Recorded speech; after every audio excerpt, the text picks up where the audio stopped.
This question comes from our topic GOC. So before doing this question, you must revise the topic of GOC. In this question, we have to find out the most stable carbocation among the following option. The stability of the carbocation depends majorly on hyperconjugation, inductive effect, and resonance. Given above option doesn't have resonance, so it will majorly depend upon hyperconjugation and inductive effect. Generally, tertiary carbocations are more stable than secondary carbocations than primary carbocations.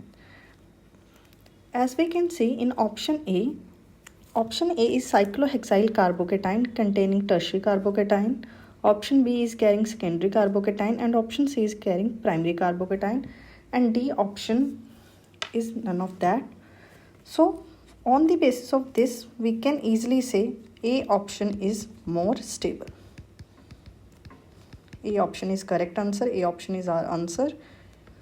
As we can see in A option, tertiary carbocation, it is tertiary carbocation having 3 alpha carbons showing hyperconjugation plus inductive effect.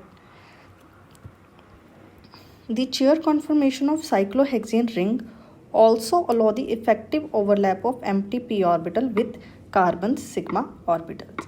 In case of B option, there is only 2 alpha carbons, that's why inductive and hyperconjugation is less. In case of C, only 1 alpha carbon. In case of D, none is that. So answer is A.